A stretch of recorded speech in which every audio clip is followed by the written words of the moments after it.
Welcome to guest with GRTV కార్యక్రమానికి స్వాగతం సుస్వాగతం. ఈరోజు మన ముందున్న గెస్ట్ బీసీ సంక్షేమ సంఘ జనరల్ సెక్రటరీ అయిన కోలా జనార్దన్ గారు. హాయ్ సార్, నమస్తే. సార్ ఎలా ఉన్నారు? సార్, మీ గురించి చాలా ఇంట్రెస్టింగ్ అయిన టాపిక్ కూడా తెలుసు సార్. ఎందుకంటే మీరు పోరాట వీరుడనే చెప్పుకోవచ్చు. అసలు తెలంగాణ పోరాటం ఫస్ట్ స్టార్ట్ చేసిందే మీరే అంట కదా, ఎలా సార్? తెలంగాణ ఉద్యమానికి సంబంధించిన విషయంలో స్టార్ట్ చేసింది నేను కాదు, కానీ స్టార్ట్ చేసిన మొదటి గ్రూప్లో నేను ఒక. ఓకే. మూడో దశ తెలంగాణ ఉద్యమం ప్రారంభమైంది 96 నుండి. 96లో జరిగిన చర్చలలో, అప్పుడు జరిగే సమావేశాలలో నేను కూడా యాక్టివ్ రోల్ ప్లే చేశాను. అప్పటి నుండి తెలంగాణ రాష్ట్రాన్ని సాధించుకునే వరకు కంటిన్యూస్గా తెలంగాణ ఉద్యమానికి నాయకత్వం వహిస్తూ పనిచేస్తూ వచ్చాను. జేఏసీ అధ్యక్షుడు కూడా మీరే కదా సార్? మొట్టమొదటి వ్యక్తి కూడా మీరే కదా సార్? తెలంగాణ జేఏసీని మొట్టమొదటిగా ఏర్పాటు చేసింది వరంగల్ జిల్లాలో. వరంగల్ జిల్లా కాకతీయ యూనివర్సిటీ బేస్డ్గా అక్కడ ఉన్నటువంటి ఉద్యోగ సంఘాలు, ప్రజా సంఘాలు, ప్రొఫెసర్లు, కుల సంఘాలు, రాజకీయ పార్టీల ప్రతినిధులు, ఇట్లా అంటే కలిసి వచ్చే వాళ్ళందరినీ కలుపుకొని అక్కడ మొట్టమొదటిగా తెలంగాణ జేఏసీ ఏర్పాటు చేసినాము. ఏర్పాటు చేసి అక్కడ కొన్ని కార్యక్రమాలు మొదలుపెట్టిన తర్వాత నిజానికి నేను ఊహించిన దానికంటే ఎక్కువ రెస్పాన్స్ వచ్చింది ప్రజల నుండి. పెద్ద ఎత్తున రెస్పాన్స్ వచ్చింది. ఆ రెస్పాన్స్ వచ్చిన కొద్దీ దాన్ని ఎక్స్పాండ్ చేయాలన్న ఉద్దేశంతో వరంగల్లో మొదలైనటువంటి తెలంగాణ జేఏసీ రాజకీయ కార్యక్రమాలని హైదరాబాద్కు దాన్ని విస్తరిస్తూ, హైదరాబాద్ కేంద్రంగా తెలంగాణ జేఏసీని మళ్ళీ రీఆర్గనైజ్ చేస్తూ పెద్ద ఎత్తున తెలంగాణ రాష్ట్ర వ్యాప్తంగా విస్తరించడం జరిగింది.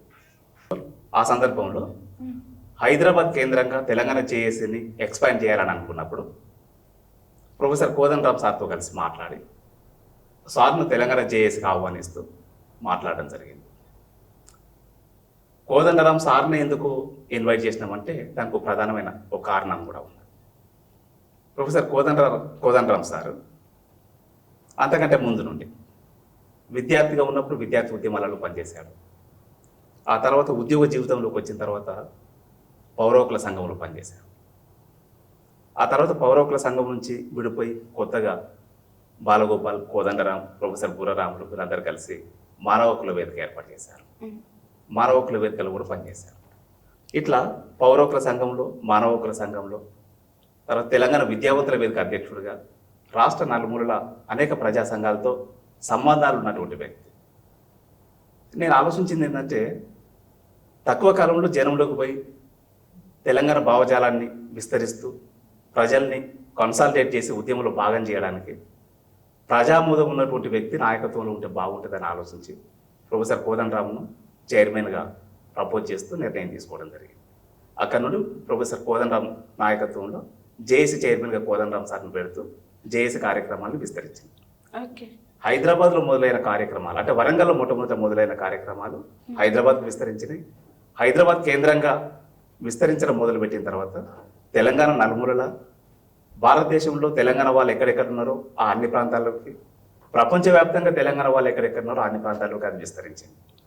గల్ఫ్ దేశాల్లోకి పోయింది, యూరోప్ దేశాల్లోకి పోయింది, అమెరికాకు పోయింది. తెలంగాణ వాళ్ళు ఎక్కడుంటే అక్కడ తెలంగాణ జేఏసీగా కమిటీలు ఏర్పాటు చేసుకుని పనిచేయడం మొదలుపెట్టారు. అట్లా ఉద్యమం మొత్తం కన్సాలిడేట్ కావడానికి అది ఉపయోగపడ్డారు. మీరు స్థాపించిన తెలంగాణ జేఏసీ ఇప్పుడు ఎలా ఉంది సార్? నిజానికి చాలా మంచి ప్రశ్న ఇది. తెలంగాణ జేఏసీ మొట్టమొదటిగా మేము ప్రారంభించినప్పుడు ఒక సోషల్ ఎజెండాతో మేము ఆలోచించినాం. అసలు తెలంగాణ ఉద్యమం ప్రారంభమైందే 2 ప్రధాన నినాదాలతో మొదలైంది. ఒకటి తెలంగాణలో ప్రజాస్వామ్యం, 2 తెలంగాణలో బహుజన రాజ్యం. ఈ 2 నినాదాలతో వేర్వేరు ఆర్గనైజేషన్లు తెలంగాణ ఉద్యమ ఎజెండాగా పనిచేయడం మొదలుపెట్టింది. 97లో మొదలైనటువంటి సంస్థలు తెలంగాణ మహాసభ పేరు మీద ఒక సంస్థ, తెలంగాణ జనసభ పేరు మీద ఇంకొక సంస్థ, తెలంగాణ ఐక్యవేదిక పేరు మీద ఇంకొక సంస్థ, 3 సంస్థలు తెలంగాణ కోసం నిర్మాణాత్మకంగా పనిచేయడం మొదలుపెట్టింది. తెలంగాణ జనసభ, తెలంగాణ ఐక్యవేదిక ప్రజాస్వామ్య తెలంగాణను డిమాండ్ చేస్తూ తెలంగాణ ఉద్యమంలోకి వచ్చినాయి. అయితే అదొకటి ప్రధానమైన డిమాండ్ అంటే ఇంకా చాలా ఉంది. అయితే ప్రధానమైన అంశం ఒక మాట గుర్తు చేస్తాం. తర్వాత తెలంగాణ మహాసభ ఏమో తెలంగాణలో బహుజన రాజ్యం నినాదంతో తెలంగాణ మహాసభ ఏర్పాటైంది. ఉద్యమం విస్తృతమైన కొద్దీ వివిధ వర్గాలకు సంబంధించిన లేదా ప్రజాస్వామ్య లక్షణాలు లేనటువంటి లేదా బహుజన రాజ్య నినాదంతో సంబంధం లేనటువంటి వ్యక్తులు కూడా దీంట్లో చొరబడి క్రమేణా ఉద్యమాన్ని హైజాక్ చేస్తూ పోయింది. అట్లా హైజాక్ చేసే సందర్భంలో ఏ లక్ష్యం కోసం అయితే తెలంగాణ ఉద్యమ నిర్మాణం జరిగిందో ఆ లక్ష్యం నెరవేరకపోగా మరింత సంక్లిష్టంగా మారింది. ఇక్కడ కరెక్ట్గా మనం గుర్తుపెట్టుకోవాల్సిన విషయము డాక్టర్ బిఆర్ అంబేద్కర్ గారు భారతదేశంలో చిన్న రాష్ట్రాల ద్వారా మాత్రమే అణచబడ్డ సామాజిక వర్గాలకు రాజ్యాధికారం సిద్ధిస్తుందని తమ అధ్యయనాల ద్వారా అర్థం చేసుకొని చిన్న రాష్ట్రాల ఏర్పాటుకు అవసరమైన ఆర్టికల్ 3ని రాజ్యాంగంలో పొందుపరుస్తూ రాజ్యాంగాన్ని రాయడం జరిగింది. అంబేద్కర్ గారు రాసినటువంటి ఆ రాజ్యాంగాన్ని ఆధారం చేసుకొని చిన్న రాష్ట్రాల డిమాండ్ను ముందుకు తీసుకుపోతూ తెలంగాణ ఉద్యమాన్ని నిర్మాణం చేసి ప్రజలకు తీసుకుపోయి ప్రజలందరినీ కూడా ఉద్యమంలో భాగం చేస్తూ ఆ ఉద్యమాన్ని కొనసాగించిన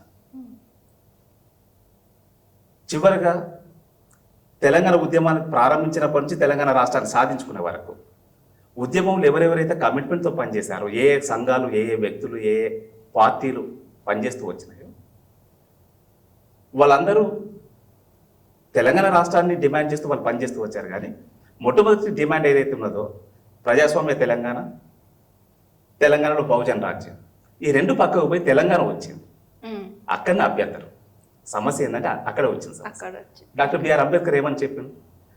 భారతదేశంలో చిన్న రాష్ట్రాల ద్వారా మాత్రమే అణచబడ్డ సామాజిక వర్గాలకు, పీడనకు గురవుతున్న సామాజిక వర్గాలకు లేదా కష్టజీవులకు రాజ్యాధికారం సిద్ధిస్తుందని చెబుతూ ఒక బలమైన ఆశ లేదా ఆకాంక్షతో రాజ్యాంగం రాశారు. కానీ తెలంగాణ రాష్ట్రాన్ని సాధించుకున్న తర్వాత దానికి పూర్తి వ్యతిరేకమైన ఫలితాలు వచ్చినాయి. అది తెలంగాణ ఉద్యమ ప్రారంభంలో ఏ లక్ష్యం కోసం అయితే దాన్ని మొదలుపెట్టామో ఆ లక్ష్యం నెరవేరలేదనేది నా బలమైన అభిప్రాయం. ఓకే, అయితే మీకు ఎప్పుడైనా అనిపించిందా సార్, ఈ తెలంగాణ తెచ్చుకోవడం కోసం ఇంత కష్టపడి పోరాడినాను కానీ నేను అనుకున్నది రాలేదు, నేను అనుకున్నది రావడానికి ఇలా ఉంటే బాగుండు, ఇలా చేసుంటే బాగుండు అని అంటే మనకంటూ ఒక థాట్స్ ఉంటాయి కదా, అలా మీకు ఏమేమి థాట్స్ ఉండేవి సార్? తెలంగాణలో ఇంకా ఎలాంటి మార్పులు ఉంటే బాగుండని మీకు అనిపించింది? నిజానికి మొట్టమొదట తెలంగాణ ఉద్యమ ప్రారంభంలో నేను ఇంతకుముందు చెప్పినట్టుగా ప్రజాస్వామ్య తెలంగాణ, బహుజన తెలంగాణ మాత్రమే కాకుండా తెలంగాణలో ఉన్నటువంటి వనరుల మీద తెలంగాణ ప్రజలకు హక్కు దక్కాలనే నినాదంతో తెలంగాణ ఉద్యమాన్ని మొదలుపెట్టారు. తెలంగాణలో ఉన్న వనరుల మీద తెలంగాణ ప్రజలకు హక్కు దక్కాలి. అదే మాత్రం తెలంగాణ స్వతంత్రంగా పాలించబడాలి. ఇక్కడ ప్రజల చేత ఎన్నుకోబడ్డ ప్రజాప్రతినిధులు తెలంగాణ ప్రజల్ని, తెలంగాణ రాష్ట్రాన్ని పరిపాలించాలి. ఆంధ్ర ప్రాంతం నుండి వచ్చిన వాళ్ళు తెలంగాణ రాష్ట్రం మీద ఆధిపత్యం చెలాయించడం కాకుండా స్థానిక ప్రజల అభిప్రాయాల మేరకు తెలంగాణ ప్రభుత్వం నడవాలి. ఆ బలమైన ఆకాంక్షతో తెలంగాణ ఉద్యమాన్ని ప్రారంభించాం. ఉద్యమం స్టార్ట్ అయింది ఎక్కడ? ఆంధ్ర సంపన్న వర్గాల వలసాధిపత్యానికి వ్యతిరేకంగా, వలస దోపిడీకి వ్యతిరేకంగా, వలస పాలనకు వ్యతిరేకంగా తెలంగాణ ఉద్యమం ప్రారంభమైంది. సంపన్న వర్గాల, ఆంధ్ర ప్రజలు కాదు, ఆంధ్ర సంపన్న వర్గాల ఆధిపత్యానికి వ్యతిరేకంగా తెలంగాణ ఉద్యమం మొదలైంది. తెలంగాణ ఉద్యమం మొదలైనప్పుడు ఒక బలమైన ఆకాంక్ష లక్ష్యంతో మొదలైంది. ఆ తర్వాత జరిగిన అనేక పరిణామాల వల్ల లక్ష్యం పక్కకు పోయి భౌగోళిక తెలంగాణకు పరిమితమైంది. కానీ మేము కోరుకున్నది భౌగోళిక తెలంగాణ మాత్రమే కాదు, సామాజిక న్యాయ రాజ్యాధికారం. అంటే ఏంటిది? ఎవరు ఒప్పుకున్నా ఒప్పుకోకపోయినా, అంగీకరించినా అంగీకరించకపోయినా తెలంగాణ సమాజం భారతీయ సమాజం కుల సమాజం. ఖచ్చితంగా ఇక్కడ కులం ఉన్నది, కులం ఆధారంగా రాజకీయాలు నడుస్తున్నాయి, కులం ఆధారంగా వ్యాపారాలు నడుస్తున్నాయి, కులం ఆధారంగా అధికారాలు నడుస్తున్నాయి, కులాధిపత్యం కొనసాగుతున్నది. కాబట్టి కులాధిపత్యానికి వ్యతిరేకంగా, ఈ దోపిడీకి వ్యతిరేకంగా, అణిచివేతకు వ్యతిరేకంగా ఒక ప్రజాస్వామ్య పాలన కావాలని కోరుకుంటాం. దాన్ని సింపుల్గా చెప్పాలంటే ఇక్కడ కులం ఉన్నది, కుల సమాజం ఉన్నది. ప్రతి కులానికి కొంత జనాభా ఉంటుంది. ఒక్కొక్క కులానికి 1%, 2%, 10%, 15%, ఒక్కొక్క కులానికి ఒక్కొక్క పర్సెంటేజ్ పాపులేషన్ ఉంటుంది. కుల జనాభా ఆధారంగా ఊర్లో వార్డు మెంబర్ నుండి అసెంబ్లీ వరకు రాజకీయ ప్రాతినిధ్యం కల్పించాలని డిమాండ్ చేసినాం. రాజకీయ ప్రాతినిధ్యం వస్తుందని ఆశించినాం, అది రావాలని కోరుకున్నాం, వస్తుందని ఆశించినాం. ప్రొఫెసర్ జయశంకర్ సారు, నేను, ప్రొఫెసర్ జనార్దన్ రావు మేమందరం కూడా మాట్లాడుకునేటప్పుడు ప్రతి సందర్భంలో ఈ అంశాలు చర్చకు వచ్చేవి. తెలంగాణలో కులం ఉన్నది, కుల సమస్యలు కూడా ఉన్నాయి, కుల అణచివేత ఉన్నది. ఆ అణచివేతకు వ్యతిరేకంగా రాజకీయాలు ప్రజాస్వామికంగా నడవాలంటే అన్ని కులాలకు కుల జనాభా ఆధారంగా రాజకీయ ప్రాతినిధ్యం కల్పించాలి. అట్లా కల్పించినప్పుడు ఏ కులానికి సంబంధించిన వాళ్ళు ఆ కులానికి సంబంధించిన సమస్యలు కావచ్చు, లేదా మొత్తం తెలంగాణ ప్రజల సమస్యలు కావచ్చు, ఇవన్నీ కూడా వాళ్ళు ఏ స్థాయిలో ఎన్నుకోబట్టి ఆ స్థాయిలో చర్చకు పెట్టి సమస్యల పరిష్కారానికి ఒక నిర్ణయం తీసుకునే అవకాశం ఉంటుంది. అసెంబ్లీ అయితే శాసనాలు చేసే అవకాశం ఉంటుంది, జిల్లా పరిషత్ అయితే నిర్ణయాలు తీసుకునే అవకాశం ఉంటుంది, మండల పరిషత్ అయితే నిర్ణయాలు తీసుకునే అవకాశం ఉంటుంది, గ్రామ పంచాయతీ అయితే కూడా నిర్ణయాలు తీసుకునే అవకాశం ఉంటుంది. ఇవి స్థానిక సంస్థలు, అదేమో చట్టసభలు. ఓకే. కాబట్టి ఆ ప్రాతినిధ్యం వాళ్ళు కల్పించినప్పుడు ఆయా సామాజిక వర్గాల సమస్యల పరిష్కారం కోసము నిర్ణయాలు తీసుకుని దాన్ని అమలు చేసే అవకాశం ఉంటుంది. ఇప్పుడు తెలంగాణ వచ్చిన తర్వాత జరగలేదు బాధ. ఎందుకు జరగలేదంటే గడిచిన ప్రభుత్వం ముందు టీఆర్ఎస్, ఆ తర్వాత బీఆర్ఎస్గా మారింది. టీఆర్ఎస్గా అధికారంలో ఉన్నప్పుడు కానీ, బీఆర్ఎస్గా అధికారంలో ఉన్నప్పుడు కానీ పాలన ఎవరిది నడిచిందంటే 3 కులాలకు సంబంధించిన వాళ్ళది నడిచింది. వెలమ, రెడ్డి, కమ్మ. ఈ 3 కులాలకు సంబంధించిన రిప్రజెంటేషన్ మొత్తం అసెంబ్లీలో 119 అసెంబ్లీ స్థానాలు ఉంటే 119 అసెంబ్లీ స్థానాలు ఉంటే ఈ 3 కులాలకు సంబంధించిన వాళ్ళు 60 మంది ఉన్నారు. అంటే 50% 3 కులాల వాళ్ళే ఉన్నారు. ముఖ్యమంత్రితో పాటు మంత్రివర్గంలో కూడా ఈ 3 కులాల వాళ్ళే ఉన్నారు. అంటే అత్యధిక బడ్జెట్ ఉండి రాజకీయ అధికారాలు ఉన్నటువంటి మంత్రి పదవులు, తర్వాత మొత్తం నిర్ణయాధికారం వీళ్ళ చేతుల్లో ఉండిపోయింది. ఫలితంగా సమాజంలో మెజారిటీ ఉన్నటువంటి బీసీలు, దాదాపు 54-55% జనాభా ఉన్నటువంటి బీసీలకు రాజకీయ ప్రాతినిధ్యం లేకపోవడం వల్ల, కొద్దిమంది అక్కడ అసెంబ్లీ కానీ లేదా మిగతా స్థాయిలలో కానీ ఎన్నిక కావడం వల్ల వాళ్ళు మిగతా వాళ్ళను దృష్టిలో పెట్టుకొని వాళ్ళ ముందు మాట్లాడడానికి కూడా ధైర్యం చేయలేని పరిస్థితి చాలా సందర్భాలలో ఎదుర్కొన్నారు. చాలా సందర్భాలుగా మొత్తంగా అదే జరుగుతుంది. చిన్న ఎగ్జాంపుల్ చెప్తాను, నా ఎక్స్పీరియన్స్ చెప్తాను. జాతీయ బీసీ సంక్షేమ సంఘం ఆధ్వర్యంలో హైదరాబాద్లోని ఇందిరా పార్క్ దగ్గర ఆర్ కృష్ణయ్య గారి జయంతి సందర్భంగా ఒక సమావేశం జరుగుతున్నది. విద్యార్థులందరినీ సమీకరించి విద్యారంగ సమస్యల పరిష్కారం కోసం ఒక ధర్నా ఏర్పాటు చేసిన. ధర్నా ఏర్పాటు చేస్తే ఆ కార్యక్రమానికి ప్రొఫెసర్ కోదండరామ్ సార్ని ఇన్వైట్ చేసిన. వచ్చింది సార్ వేదిక మీద ఉన్నారు. నేనే మాట్లాడుతున్నా, విద్యారంగ సమస్యల మీద నేనే ఉపన్యాసం ఇస్తున్నాను. నేను ఉపన్యాసం ఇచ్చేటప్పుడు ఈ సామాజిక సమస్యల మీద, సామాజిక అంశాలు విద్యారంగం మీద ఎట్లా ప్రభావం చూపుతున్నాయి, ప్రభుత్వ రంగాల మీద ఎట్లా ప్రభావం చూపుతున్నాయి, మొత్తం సమాజం మీద ఎట్లా ప్రభావం చూపుతున్నాయి, దానివల్ల ఏమేమి నష్టాలు జరుగుతున్నాయి అనే విషయాలు నేను నా ఉపన్యాసంలో అంటే వివరించే ప్రయత్నం చేసినప్పుడు నా పక్కన మిత్రుడు వచ్చి, అన్న ఇక్కడ కోదండరామ్ సార్ ఉన్నారు, సార్ బాధపడతారు, నువ్వు ఆలోచించి మాట్లాడవని అన్నారు. వేదిక జాతీయ బీసీ సంక్షేమ సంఘం, అంశం బీసీ విద్యార్థుల సమస్యల పరిష్కారం. వేదికకు చీఫ్ గెస్ట్ ఆర్ కృష్ణయ్య గారు, ఎంపీ గారు, నేను జాతీయ ప్రధాన కార్యదర్శిని. అంటే మేము ఏర్పాటు చేసుకున్న మా వేదిక మీద కూడా స్వేచ్ఛగా మాట్లాడే అవకాశం లేదు. ఎందుకు లేదు? సార్ బాధపడతారు కావచ్చు అనే భయంతో నా మిత్రుడు నా దగ్గరకు వచ్చి నా చెవిలో చెప్పాను. నేను ఆ మిత్రునితో అన్నా, సార్ మీకు ఈ మధ్య పరిచయం కానీ కోదండరామ్ సార్ నాకు 20 ఏళ్ళుగా పరిచయం, ఇద్దరు కలిసి జర్నీ చేసిన వాళ్ళం, సారేం బాధపడారు, అర్థం చేసుకుంటారు, మీరు అటువంటి అభ్యంతరాలు నాకు చెప్పొద్దు అని చెప్పి నేను మళ్ళీ కంటిన్యూ చేసిన. నా ఎక్స్పీరియన్స్లోనే ఇటువంటి సమస్యలు ఎదురైనాయి అంటే, నేను ఈ స్థాయిలో లీడర్షిప్ చేసే స్థాయిలో నేను ఉన్నప్పటికీ నాకే ఇటువంటి ఎదురైనాయి అంటే ఇంకా సాధారణ ప్రజలు ఎట్లా అవకాశం లేదు.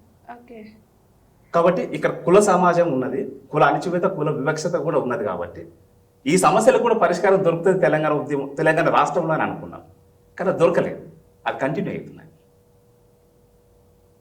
కాబట్టి ఇక్కడ మాకు అభ్యంతరం. మీరు అడిగిన ప్రశ్న ఏంటంటే, ఒక బలమైన ఆకాంక్షతో తెలంగాణ ఉద్యమంలో పనిచేశారు కదా, ఇప్పుడు ఆ ఫలితాలు వచ్చినాయనంటే రాలేదు ఫలితాలు.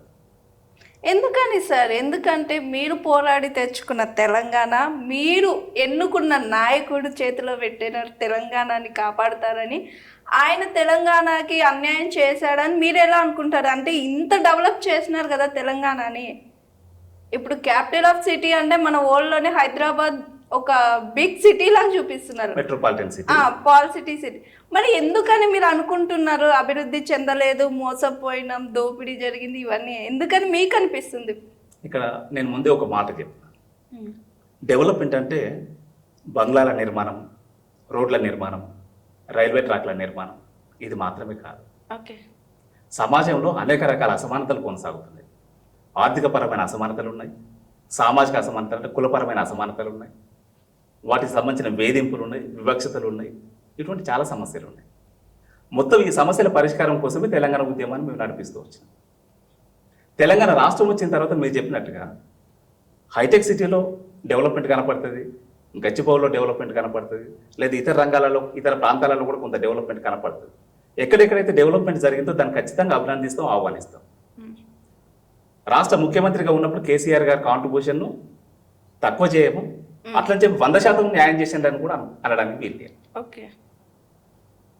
ఇప్పుడు రైతు బంధు తీసుకొచ్చాను, మంచి ప్రాజెక్ట్, మంచి స్కీమ్ అని అభినందిస్తాం. ఆసరా పథకాలు తీసుకొచ్చాను, మంచి స్కీమ్, అభినందిస్తాం. సిటీ డెవలప్మెంట్కి సంబంధించి చాలా కార్యక్రమాలు చేశారు, అభినందిస్తాం. లేదా మిషన్ కాకతీయ కార్యక్రమం తీసుకున్నారు, అభినందించినాం. దాంట్లో భాగం కూడా అయినా సహకరించినాం. ఇట్లా ఏదేదైతే ప్రజలకు ఉపయోగపడే పథకాలు తీసుకొచ్చి దాన్ని అమలు చేశారో వాటన్నిటిని ఆహ్వానించడం, అభినందించడం. అదే సందర్భంలో సమాజంలో అత్యంత అణచివేతకు, దోపిడికి, వివక్షతకు గురవుతూ పేదరికంలో జీవితాలు గడుపుతున్న ప్రజలు ఎవరైతే ఉన్నారో వాళ్ళ ఆయా సామాజిక వర్గాల అభివృద్ధి కోసము ఒక సమగ్రమైన ప్రణాళిక రూపొందించి దాన్ని అమలు చేయలేదు. అక్కడ అభ్యంతరం. నేను ఒక బీసీ నాయకుడిగా లేదా ఒక తెలంగాణ ఉద్యమ నాయకుడిగా నేను మాట్లాడేటప్పుడు ఏ లక్ష్యం కోసమైతే తెలంగాణ ఉద్యమాన్ని స్టార్ట్ చేసినామో, ఏ లక్ష్యం కోసమైతే ఇప్పుడు బీసీ ఉద్యమాన్ని నడిపిస్తున్నామో దాని గురించి చర్చ పెట్టాల్సిన అవసరం, ఆ బాధ్యత నా మీద ఉంటుంది. తప్పనిసరిగా చర్చ పెట్టాలి. పాలకులు ఎవరైనా సరే, ఏ పార్టీ అయినా పాలకులు ఎవరైనా సరే చర్చను ఆహ్వానించాలి, అంశాలను పరిశీలనలోకి తీసుకోవాలి, న్యాయమైన అయితే పరిష్కారం కోసం నిర్ణయాలు తీసుకోవాలి. అది పాలకుల బాధ్యత. ఎందుకంటే ప్రజల ఓట్లతో ఎన్నికైనటువంటి పాలకులు కాబట్టి పాలకుల బాధ్యత ఏంటంటే ప్రజల నుంచి వచ్చేటువంటి డిమాండ్స్ ఏవైనా సరే, డిమాండ్స్ ఏంటి అనేది పరిశీలించాలి, వాటిని అధ్యయనం చేయాలి. పరిష్కరించగలిగేటి అయితే వెంటనే పరిష్కరించాలి. వెంటనే పరిష్కరించడం కొంచెం సాధ్యం కాదనుకుంటే దానికి ఒక కమిటీ ఏర్పాటు చేసి, దానికి ఒక ప్రణాళికలు ఏర్పాటు చేసి దాన్ని అమలు చేయడం కోసం ఏ పద్ధతిలో పోతే బాగుంటుందో నిర్ణయం తీసుకుని దాన్ని అమలు చేయాలి తప్పనిసరిగా. అలాంటి డిమాండ్లు మీరు నాయకుల దగ్గరికి తీసుకెళ్ళి మా డిమాండ్లు ఇవి, మాకు ఈ డిమాండ్లు నెరవేర్చండి అని మీరు తీసుకెళ్ళలేదు సార్? చాలాసార్లు ఆ ప్రయత్నం చేసినాము. ఎగ్జాంపుల్ చెప్తాను. విద్యారంగం ఉన్నది తెలంగాణలో. విద్యారంగం తెలంగాణ ఉద్యమ కాలంలో తెలంగాణ జేఏసీగా మేము, టీఆర్ఎస్ పార్టీ అధ్యక్షులుగా కేసీఆర్ గారు, లేదా మొత్తం టీఆర్ఎస్ పార్టీ నాయకత్వం అంతా కూడా తెలంగాణ రాష్ట్రం ఏర్పడితే అంతర్జాతీయ ప్రమాణాలతో కూడిన శాస్త్రీయ సమాన విద్యను అమలు చేస్తామని చెప్పాను. విద్యారంగానికి సంబంధించి అంతర్జాతీయ ప్రమాణాలతో కూడిన శాస్త్రీయ సమాన విద్య అంటే ఈ రాష్ట్రంలో చదువుకునే విద్యార్థులకు అందరికీ ఒకే ప్రమాణాలతో కూడిన నాణ్యమైన విద్యను అందించడం, ఒకే ప్రమాణాలతో కూడిన నాణ్యమైన విద్యను అందించడం. తెలంగాణ రాష్ట్రం వచ్చిన తర్వాత తెలంగాణ రాష్ట్ర ప్రభుత్వం ఒక నిర్ణయం తీసుకున్న నిర్ణయం ఏంటంటే కొన్ని రెసిడెన్షియల్ స్కూల్స్ ఏర్పాటు చేసి దాంట్లో కొన్ని లక్షల మంది విద్యార్థులు చదువుకునే విధంగా ఒక అవకాశం కల్పించింది. మంచి నిర్ణయం అది. ఎంతమందికి అవకాశం కల్పించింది? ఒక 4-5 లక్షల మందికి అవకాశం కల్పించింది. రెసిడెన్షియల్ స్కూల్స్ ఏర్పాటు చేసి ఆ స్కూళ్ళలో చదువుకునే అవకాశము ఒక 4-5 లక్షల మందికి కల్పించింది. కానీ రాష్ట్రంలో విద్యార్థులు ఎంతమంది ఉన్నారు? సుమారుగా 55-60 లక్షల మంది ఉంటారు విద్యార్థులు. మన మిగతా విద్యార్థులకు కూడా ఇదే స్థాయి, ఇదే ప్రమాణాలతో కూడినటువంటి, ఇవే సౌకర్యాలతో ఉన్నటువంటి ఆ విద్య అందాలి కదా. విద్యా ప్రమాణాలు ఉండాలి, సౌకర్యాలు ఉండాలి. ప్రభుత్వ బడ్జెట్ మొత్తం విద్యార్థులకు సమానంగా పంపిణీ కావాలి, కానీ కొంతమంది విద్యార్థులకు ప్రత్యేక సదుపాయాలు కల్పించి మిగతా విద్యార్థులను నిర్లక్ష్యం చేయడం కాదు కదా. ఈ రోజు వరకు కూడా విద్య, ప్రభుత్వ రంగంలో చదువుకునే విద్యార్థులు, ప్రైవేట్ రంగంలో చదువుకునే విద్యార్థులు మొత్తం లెక్క చేస్తే అబవ్ 50% విద్యార్థులు ప్రైవేట్ రంగంలో చదువుతున్నారు. ప్రైవేట్ స్కూల్స్ కావచ్చు, ప్రైవేట్ కాలేజెస్ కావచ్చు, ప్రైవేట్ యూనివర్సిటీలు కావచ్చు, ఏదైనా ప్రైవేట్ రంగంలో చదువుతున్నారు. కానీ మనం కోరుకునే ప్రభుత్వ రంగంలో విద్యను అందిస్తామని చెప్తాం కదా తెలంగాణ ఉద్యమ కాలంలో. మరి అది జరుగుతుందా? జరుగుతలేదు. దాని మీద చర్చ పెట్టినాం చాలాసార్లు. చర్చను పరిగణలోకి తీసుకోవాలి. సమస్య ఎక్కడ? ఓకే. ఇప్పుడు మిషన్ కాకతీయ ఉన్నది, మంచి ప్రోగ్రాం, మంచి ప్రాజెక్ట్, అది అభినందించినాం, సహకరించినాం. విద్యారంగం మీద కూడా అటువంటి నిర్ణయం తీసుకుంటే ఇంకా బాగుండేది. తీసుకోలేదు. మెడికల్ సర్వీసెస్ తెలుగుదేశం ప్రభుత్వం అధికారంలో ఉన్నప్పుడు వైద్య రంగాన్ని విస్తృతం చేస్తూ మండల కేంద్రాలలో పిహెచ్సిలు ఏర్పాటు చేశారు. పెద్ద మండలం అయితే సబ్ సెంటర్స్ కూడా, ఒక్కొక్క మండలంలో 2-3 సబ్ సెంటర్స్ కూడా ఏర్పాటు చేసి, హాస్పిటల్స్ ఏర్పాటు చేసి మెడికల్ సర్వీస్ ఇవ్వడం మొదలుపెట్టింది. ప్రారంభంలో దాని ఉద్దేశం బాగున్నది. దాని నిర్వహణకు సంబంధించిన విషయంలో చాలా లోపాలు ఉన్నాయి. ఓకే. లోపాలు ఏమున్నాయి? దానికి సంబంధించిన అధికారులు సరైన పర్యవేక్షణ లేకపోవడం వల్ల డాక్టర్స్ కానీ లేదా పారామెడికల్ స్టాఫ్ కానీ సరైన విధంగా డ్యూటీ చేయలేదు. డ్యూటీ చేయకపోవడం వల్ల ప్రభుత్వ వైద్య రంగం మొత్తం కూడా నిర్వీర్యమయ్యి ప్రజలు విశ్వాసం కోల్పోయి ఎంబీబీఎస్ డాక్టర్లు పిహెచ్సిలలో ఉన్నా లేదా సబ్ సెంటర్లలో ఉన్నా అక్కడికి పోకుండా ఆర్ఎంపీ డాక్టర్ల దగ్గర పోయి ట్రీట్మెంట్ తీసుకుంటున్నారు. నిజానికి ఆర్ఎంపీల కంటే ఎంబీబీఎస్ డాక్టర్లు క్వాలిఫైడ్ కదా. అవును. మెడికల్ సర్వీస్ తీసుకోవాల్సింది ఎంబీబీఎస్ డాక్టర్ దగ్గర కదా. కానీ అక్కడికి పోకుండా ఆర్ఎంపీల దగ్గరికి పోతున్నారు. కారణం ఏంది? నియమించబడ్డ మెడికల్ ఆఫీసర్లు సరైన విధంగా మెడికల్ సర్వీస్ ఇస్తలేరు కాబట్టి వాళ్ళ మీద విశ్వాసం కోల్పోయి అందుబాటులో ఉన్న ఆర్ఎంపీల దగ్గరికి పోతున్నారు. దాని మీద ఒక కమిటీ ఏర్పాటు చేసి ఎక్కడెక్కడ లోపాలు ఉన్నాయనేది ఐడెంటిఫై చేసి ఆ లోపాలను సరిదిద్దుతూ ప్రభుత్వం నిర్ణయాలు తీసుకుంటే మెడికల్ సర్వీసెస్ ఇంకా బాగా అందేది. ఈ ప్రైవేట్ హాస్పిటల్స్ ఇంతగా వ్యాపారం చేసేది కాదు, ఇంత వ్యాపారం జరిగేది కాదు. ఇప్పుడు ఈరోజు సమాజాన్ని శాసించేది ఏంటిది? ఆ డబ్బు ఎవరి చేతుల్లో ఉన్నది? Corporate hospitals, corporate colleges, corporate builders, లేదా రియల్టర్లు, లేదా ఇండస్ట్రియలిస్టులు, ఫిల్మ్ ఇండస్ట్రీ. ఈ 5-6 రంగాల చేతుల్లో మొత్తం డబ్బంతా కూడా పోగుబడి ఉండి వాళ్ళ ఆర్థిక ప్రయోజనాలకు అనుకూలంగా ప్రభుత్వాలు నిర్ణయాలు తీసుకొని పని చేయాల్సిన తప్పనిసరి పరిస్థితి ఏర్పాటైంది. ఇక్కడ ఒక తత్వవేత్త చెప్తారు, మనం గుర్తుపెట్టుకోవాల్సిన విషయం, ఎక్కడ సంపద ఉంటుందో అక్కడ అధికారం ఉంటుంది, ఎక్కడ సంపద ఉంటుందో అక్కడ అధికారం ఉంటుంది. ఆ అధికారం తిరిగి సంపదను దోచుకోవడానికి ఉపయోగపడుతుంది. ఒక తత్వవేత్త చెప్తారు. ఇక్కడ ఏమవుతుంది? మొత్తం అన్ని వ్యవస్థలు కూడా కార్పొరేటీకరణ జరిగిన తర్వాత సంపద మొత్తం వాళ్ళ చేతుల్లోకి వెళ్ళిపోయింది. కాబట్టి ఆ సంపన్నులందరూ కూడా రాష్ట్ర కేంద్ర ప్రభుత్వాల్ని ప్రభావితం చేసి వాళ్ళకు అనుకూలంగా నిర్ణయాలు చేయించుకొని వాళ్ళు ఎదగడానికి అది ఉపయోగించుకుంటారు. ఇప్పుడు ఇవాళ ఆంధ్రాలో పేపర్లు వచ్చింది, కొంతమంది ఎమ్మెల్యే అభ్యర్థులు, ఎంపీ అభ్యర్థులు నామినేషన్లు వేసేటప్పుడు వాళ్ళ సంపదకు సంబంధించి అఫిడవిట్లో మెన్షన్ చేశారు. ఒక్కొక్కరి దగ్గర 1000 కోట్ల సంపద, 100 కోట్ల సంపద, వాళ్ళు అఫీషియల్గా డిక్లేర్ చేసిన సంపద 100 కోట్లు లేదా 1000 కోట్లు. మన దగ్గర ఇక్కడేంటి, మన కొండ విశ్వేశ్వరరెడ్డి పోటీ చేస్తున్నారు. ఆయన అఫీషియల్గా డిక్లేర్ చేసిన సంపద సుమారుగా 4500 కోట్ల సంపద అఫీషియల్గా డిక్లేర్ చేసింది. డిక్లేర్ కాకుండా ఉన్నది ఇంకెంత సంపద ఉన్నదో మనకు తెలియదు. అఫీషియల్గా డిక్లేర్ చేసింది 4500 కోట్ల సంపద. మామూలు విషయం అది. అటువంటి వాళ్ళు పెద్ద పెద్ద కార్పొరేట్ హాస్పిటల్స్ మెయింటైన్ చేసుకుంటూ వాళ్ళు పెద్ద ఎత్తున వ్యాపారం చేసినప్పుడు ప్రభుత్వాలు వాళ్ళ ఇన్ఫ్లుయెన్స్కి లోనయ్యి వాళ్ళకు అనుకూలమైనటువంటి చట్టాలు చేసి, శాసనాలు చేసి దాన్ని అమలు చేస్తున్నారు. అది పేద ప్రజలకు వ్యతిరేకమైంది. విద్యారంగానికి సంబంధించి కూడా ప్రభుత్వ రంగంలో, ప్రభుత్వ జూనియర్ కాలేజీలలో, మొత్తం కాలేజీలలో ఎంతమంది చదువుతున్నారు విద్యార్థులు? ఒక నారాయణ చైతన్య కాలేజీలలో దానికి సమాన స్థాయిలో విద్యార్థులు చదువుకుంటున్నారు. దానికి సమాన స్థాయిలో నంబర్ రీత్యా. ఈ పరిస్థితి రావడానికి కారణం ఏముంది? ఇదే విద్యారంగానికి సంబంధించిన విషయంలో కేంద్ర ప్రభుత్వం నియమించిన కోటారి కమిషన్. కేంద్ర ప్రభుత్వం 1964లో భారతదేశంలో విద్యా విధానం ఎట్లా ఉండాలనేది అధ్యయనం చేసి ఒక మంచి రిపోర్ట్ తయారు చేయమని ఒక కమిషన్ ఏర్పాటు చేసింది. దాని పేరు కోటారి కమిషన్.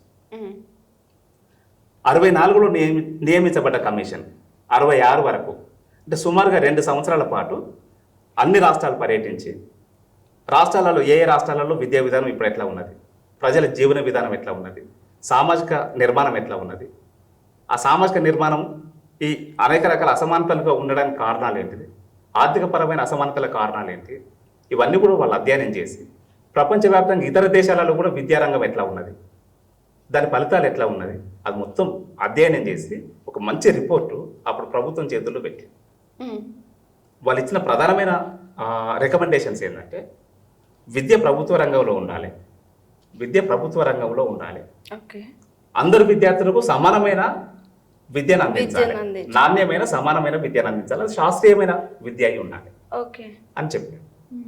ఇంకా చాలా రికమెండేషన్స్ ఉన్నాయి.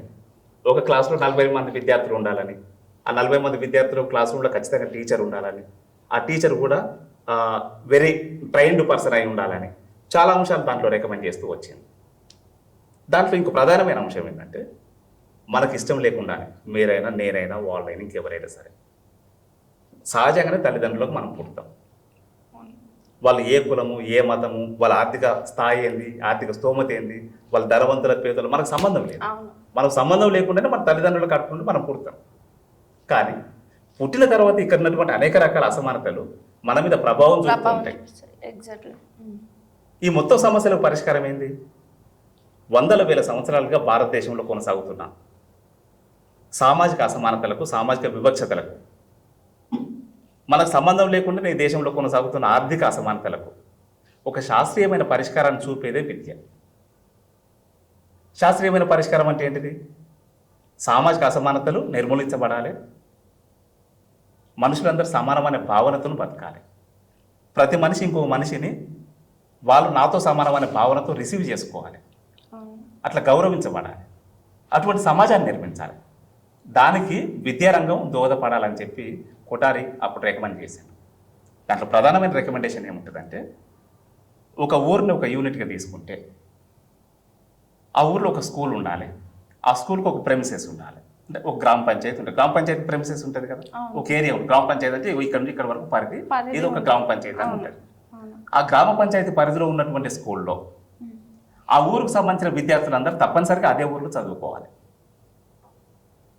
వాళ్ళు ధనవంతుల పిల్లల, పేదవాళ్ళ పిల్లల, జీతగాల పిల్లల, ఉద్యోగుల పిల్లల, కలెక్టర్ పిల్లల, అటెండర్ పిల్లల, లేదా కూలి పని చేసుకునే వాళ్ళ పిల్లల, లేకపోతే ఇంకో వాళ్ళ, ఈ తారతమ్యాలు లేకుండా ఆ ప్రెమిసెస్లో ఉన్నటువంటి విద్యార్థులందరూ తప్పనిసరిగా అదే స్కూల్లో చదువుకోవాలి. అట్లా చదువుకున్నప్పుడు ఏమవుతుంది? దళితుల పిల్లలు, బ్రాహ్మణుల పిల్లలు ఒకే స్కూల్లో ఒకే దగ్గర కూర్చొని చదువుకుంటారు. ఒకే బెంచ్ మీద కూర్చుంటారా, లేదా కింద కూర్చుంటారా, లేదా చెట్టు కింద, వాళ్ళందరూ ఒక దగ్గర కూర్చొని చదువుకోవడానికి అవకాశం ఉంటుంది. ఒక దగ్గర కూర్చొని చదువుకున్నప్పుడు వాళ్ళలో ఫ్రెండ్షిప్ పెరుగుతుంది.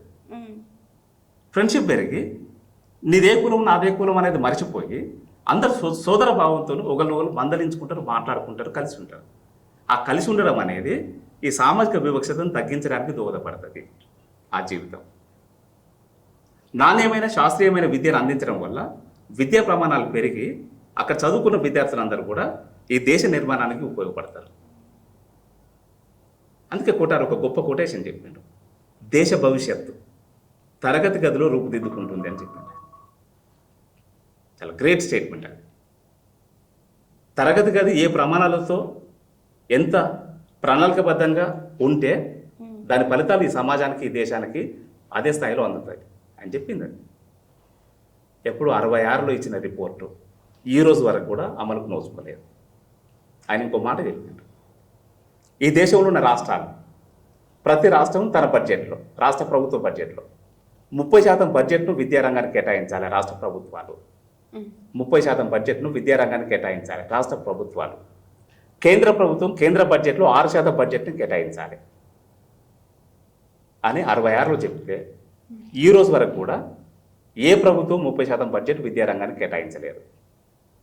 ఏ ప్రభుత్వము 6% బడ్జెట్ను, అంటే కేంద్ర ప్రభుత్వం 6% బడ్జెట్ను విద్యారంగానికి కేటాయించలేదు.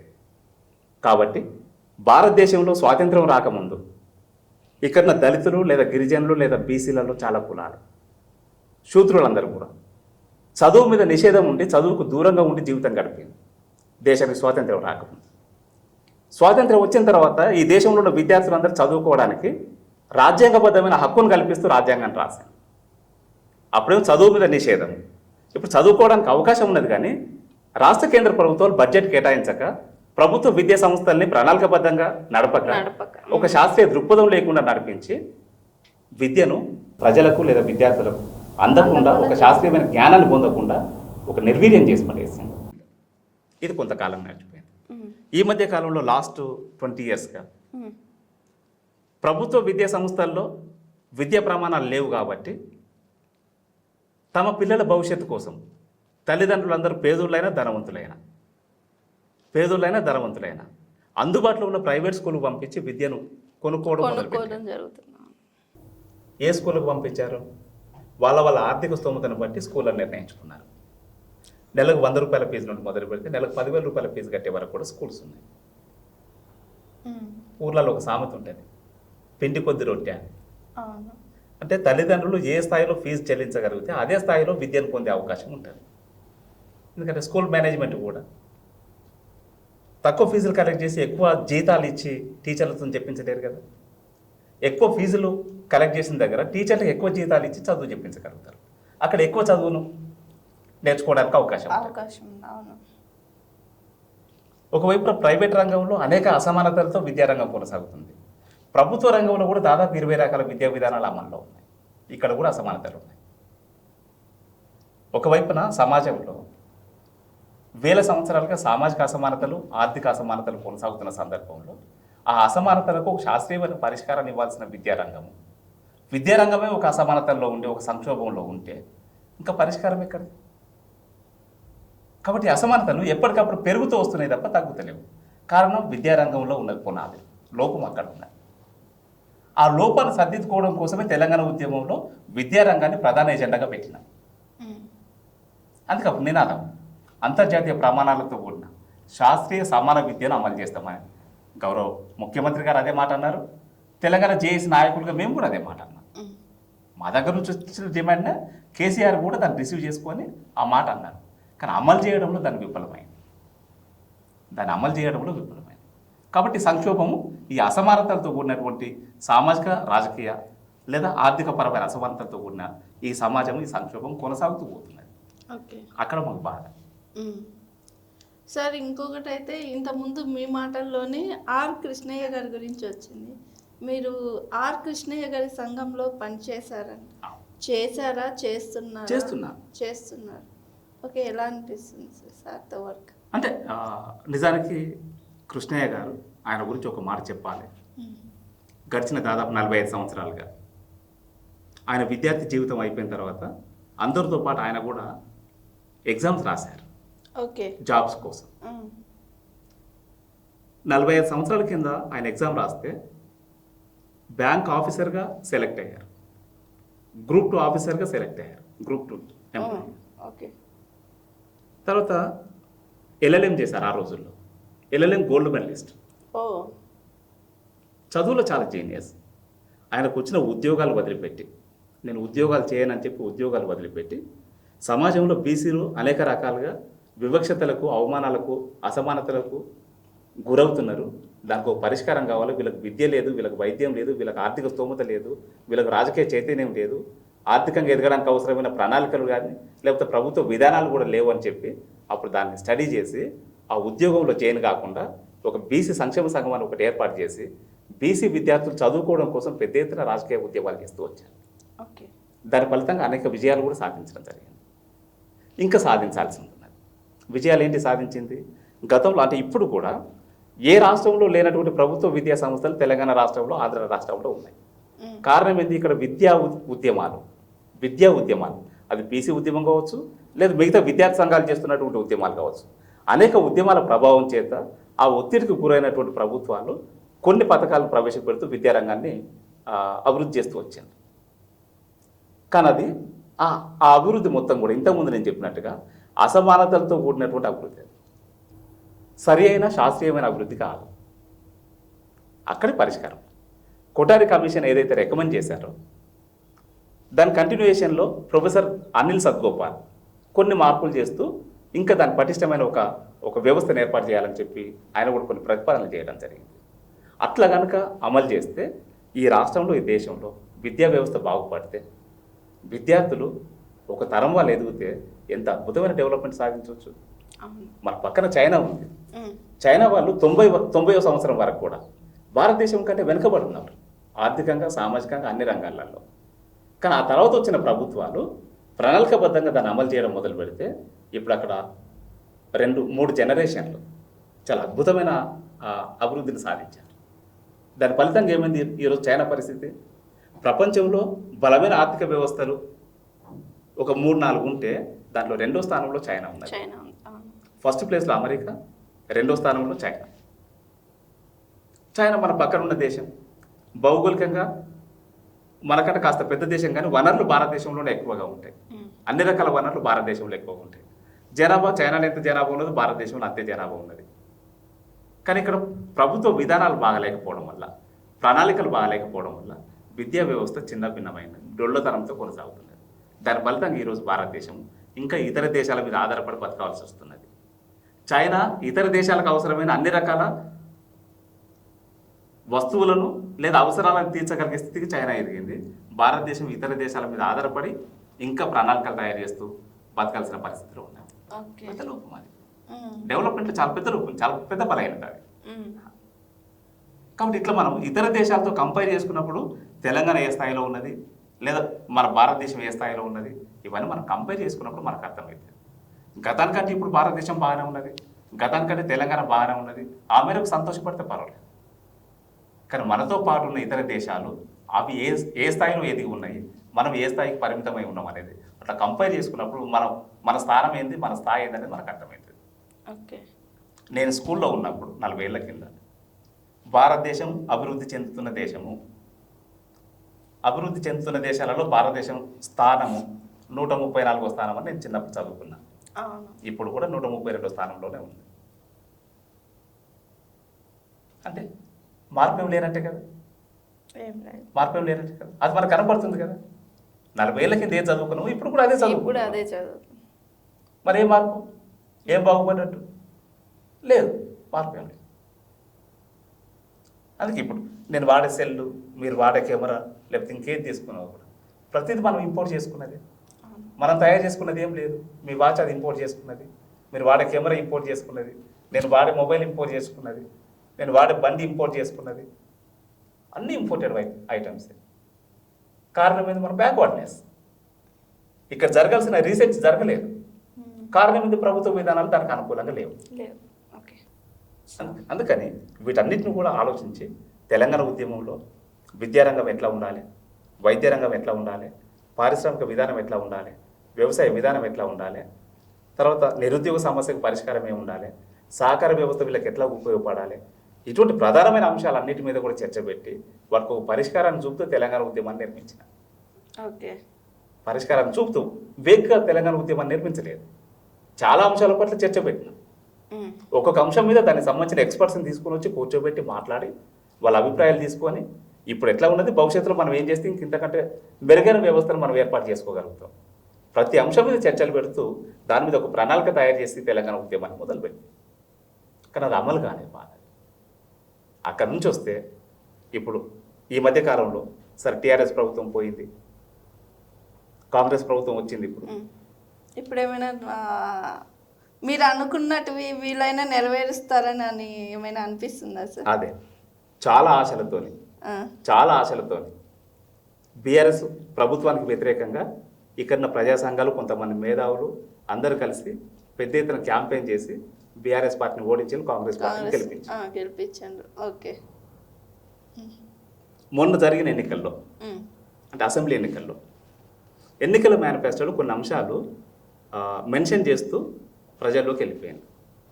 ఎగ్జాంపుల్ చెప్తా. ఓకే. కాంగ్రెస్ పార్టీ ఉన్నది, కాంగ్రెస్ పార్టీకి అధిష్టానం AICC, national Congress party, AICC అధిష్టానం. ఏఐసిసి అధిష్టానము లాస్ట్ అంటే 2 years బ్యాక్ ఉదయపూర్ డిక్లరేషన్ అనే పేరు మీద ఒక విధానపరమైన నిర్ణయం తీసుకున్నారు. రాజకీయంగా భారతదేశంలో బీసీలు రాజకీయ ప్రాతినిధ్యాన్ని కోల్పోతున్నారు, ఇక్కడున్న ఎఫ్సీలతో పోటీపడి ఎన్నికల్లో వాళ్ళు పోటీ చేసి గెలిచే పరిస్థితి లేదు. కాబట్టి బీసీల నుంచి లీడర్షిప్ను ప్రమోట్ చేయడం పార్టీగా మనం బాధ్యతగా తీసుకొని ప్రమోట్ చేయాలి అని చెప్తూ ప్రతి పార్లమెంటు నియోజకవర్గంలో 2 తగ్గకుండా బీసీలకు టికెట్లు ఇచ్చి వాళ్ళకి గెలిపించాల్సిన బాధ్యత కూడా పార్టీ తీసుకోవాలని చెప్పి వాళ్ళు తీర్మానం చేసుకున్నారు. దాన్ని ఉదయపూర్ డిక్లరేషన్ అని అంటారు. ఆ లెక్క ప్రకారం తెలంగాణలో 17 పార్లమెంట్ సీట్లు ఉన్నాయి. 17 పార్లమెంట్ సీట్లు అంటే 34 అసెంబ్లీ స్థానాలు బీసీలకు ఇవ్వాలి టికెట్లు. మరి ఇచ్చారా? ఇవ్వలేదు. అంటే వాళ్ళు తీసుకున్న నిర్ణయానికి వ్యతిరేకంగా వాళ్ళు అమలు చేయలేదు. చేయలేదు. వాళ్ళు తీసుకున్న నిర్ణయాన్ని వాళ్ళే అమలు అమలు చేయలేదు. చేయలేదు. 34 సీట్లు బీసీలకు ఇవ్వాలి. 20 సీట్ల వరకు ఇచ్చింది. 20 సీట్లు ఇచ్చింది. దాని ఫలితంగా ఏమైంది? పోయిన టీఆర్ఎస్ పార్టీ అధికారంలో ఉన్నప్పుడు బీసీల ప్రాతినిధ్యము 23 మంది ఎమ్మెల్యేలు ఉండే, 21 మంది బీఆర్ఎస్ పార్టీ ఎమ్మెల్యేలు ఉండే, 2 బీజేపీ ఎమ్మెల్యేలు ఉండే, 23 మంది ఎమ్మెల్యేలు. కాంగ్రెస్ పార్టీ అధికారంలోకి వచ్చిన తర్వాత ఆ సంఖ్య 23 నుండి 19కి తగ్గింది. నిజానికి పెరగాలి. తగ్గింది. సమాజంలో బీసీ జనాభా 55%. 55% బీసీ జనాభా అనుకున్నప్పుడు కనీసం ఒక 70 సీట్లు బీసీలకు ఉండాలి అసెంబ్లీలో. అంతకుముందు 23 కూడా తక్కువే అని అనుకున్నాం. 23 నుండి ఒక 70 సీట్ల వరకు పెరగాలని అనుకున్నాం. డిమాండ్ అది, రాజకీయ ఉద్యమం అది, మేము చేసినటువంటి ఉద్యమాన్ని. కానీ దానికంటే తగ్గింది. కారణం కాంగ్రెస్ పార్టీ వాళ్ళ విధానపరమైన నిర్ణయాలు, వాళ్ళు తీసుకున్న నిర్ణయాలకు వ్యతిరేకంగా వాళ్ళే పనిచేశారు కాబట్టి బీసీ ప్రాతినిధ్యం తగ్గింది, బీసీల సంఖ్య కూడా తగ్గింది. 23 నుండి 19కి వచ్చింది, 4 సీట్లు తగ్గినాయి కదా. అది అన్యాయం కదా. జరగాల్సింది ఏంటిది? 65-70 సీట్లు బీసీలకు రావాలి, కానీ 19కి తగ్గింది. అది అన్యాయం. ఒక అంశం. రెండోది ఏంటంటే అసెంబ్లీ ఎన్నికలు అయిపోయినాయి. ఆ తర్వాత ఎన్నికల మేనిఫెస్టోలో బీసీలకు సంవత్సరానికి 20,000 కోట్ల బడ్జెట్ కేటాయిస్తామని చెప్పారు. సంవత్సరానికి 20,000 కోట్ల బడ్జెట్, 5 సంవత్సరాల కాలంలో 1,00,000 కోట్ల బడ్జెట్ బీసీలకు కేటాయిస్తామని చెప్పి ప్రజల్లోకి వచ్చి ప్రజలతో మాట్లాడి ఓట్లు వేయించుకొని అధికారంలోకి వచ్చింది. కాంగ్రెస్ పార్టీ అధికారంలోకి వచ్చిన తర్వాత ప్రవేశపెట్టిన మొట్టమొదటి బడ్జెట్లో, మొన్న ప్రవేశపెట్టిన బడ్జెట్లో 8,000 కోట్ల బడ్జెట్ బీసీలకు ప్రకటిస్తూ నిర్ణయం తీసుకున్నారు. దాన్ని అమలు చేస్తారో చేయరో తెలియదు. అమలు చేస్తారో చేయరో తెలియదు. ఎందుకంటే ప్రభుత్వాలు తీసుకున్న నిర్ణయాలను అన్ని అమలుకు నోచుకోలేదు. కానీ ప్రకటించిన బడ్జెట్లోనే 20,000 కోట్ల నుండి 8,000 కోట్లకు తగ్గించింది. అంటే 12,000 కోట్లకు ఇక్కడ కోత పెట్టారు. అంటే మొదటి అసెంబ్లీ సమావేశంలోనే బీసీలకు ద్రోహం జరిగింది. అక్కడ నుంచి కొంచెం ముందుకు వస్తే ఇప్పుడు పార్లమెంట్ ఎన్నికలు జరుగుతున్నాయి. పార్లమెంట్ ఎన్నికల్లో తెలంగాణ రాష్ట్రంలో 17 లోక్సభ సీట్లు ఉన్నాయి. 17 దాంట్లో ఎస్సీ ఎస్టీ రిజర్వ్డ్ స్థానాలు 5 సీట్లు. ఆ 5 సీట్లు పోతే 12 సీట్లు జనరల్ సీట్లు ఉంటాయి. ఆ 12 జనరల్ సీట్లోనే బీసీలు, ఎఫ్సీలు, ముస్లింలు అందరు కలిసి పోటీ చేయాలి. ఇక్కడ ఏమైంది? ఆ 12 సీట్లలో ఒకే కులానికి సంబంధించిన వాళ్ళు 6 ఎంపీలుగా పోటీ చేస్తున్నారు కాంగ్రెస్ పార్టీ నుండి. ఇక్కడ కూడా బీసీలు అంతే కదా. టికెట్లు ఇవ్వకపోతే బీసీలు గెలిచేది ఎక్కడ? ఎందుకని బీసీలు అంటే అంత చిన్న చూపు అనుకుంటున్నారు సార్? వాళ్ళు ఏమంటున్నారు? వాళ్ళు చెప్పే స్టేట్మెంట్ ఏంటంటే గెలుపు గుర్రాలకు టికెట్లు ఇస్తాము, మాకు గెలుపు ప్రధానము, ఎవరైతే గెలిచే అవకాశం ఉన్నదో వాళ్ళకి టికెట్లు ఇచ్చి మేము గెలిపించాం. అంటే గుర్రాలు అంటే ఇక్కడ పైసలని అనుకోవచ్చు. పైసలే, గెలుపు గుర్రాలు అంటే పైసలే. ఎవరికి డబ్బులు ఉంటే వాళ్ళు గెలవడానికి, అంటే ఎన్నికల్లో ఖర్చు పెట్టి గెలవడానికి అవకాశం ఉంటుంది. గెలుపు గుర్రాలు డబ్బులు ఉన్న వాళ్ళకి టికెట్లు ఇస్తామని చెప్పడం అనేది రాజ్యాంగ వ్యతిరేకమైనటువంటి స్టేట్మెంట్. అది ఎన్నికల కమిషన్ నిబంధనలకు వ్యతిరేకమైన స్టేట్మెంట్. ఎలక్షన్ కమిషన్ కొంత అమౌంట్ ఎన్నికల్లో ఖర్చు పెట్టడానికి అనుమతిస్తుంది. ఆ పరిధి దాటి ఎవరైతే ఖర్చు పెడతారో వాళ్ళకి మేము టికెట్లు ఇస్తామని చెప్తున్నారు. అంటే అది రాజ్యాంగ ఉల్లంఘన కిందకి వస్తుంది. నంబర్ 1. నంబర్ 2 పలానా వ్యక్తి దగ్గర లేదా పలానా కులస్తుల దగ్గర డబ్బు బాగున్నదని వాళ్ళు చెప్తున్నారంటే ఈ రాష్ట్ర సంపద, ఈ దేశ సంపద వాళ్ళు ఎక్కువగా దోసుకున్నారని అర్థం. సంపద ఎక్కువ ఉన్నదంటే దోసుకున్నట్టే కదా. అది వాళ్ళు కష్టపడి ఉండొచ్చు కదా. కష్టపడితే 100,000 కోట్లు సంపాదించుకోవడానికి అవకాశం లేదు. అటువంటి అవకాశం ఉంటే నేను కూడా కష్టపడతాను. ఈ రాష్ట్రంలో ఉన్న బీసీలందరూ, ఎస్సీలందరూ, ఎస్టీలందరూ కూడా కష్టపడడానికి సిద్ధంగా ఉన్నారు. లేదా కష్టం అనే విషయానికి వస్తే సహజంగానే పుట్టుకతో కష్టపడే కులాలు ఏమంటే ఈ బహుజన కులాలు, దళిత కులాలే, బీసీ, ఎస్సీ, ఎస్టీ, మైనార్టీ కులాలే కష్టపడేది.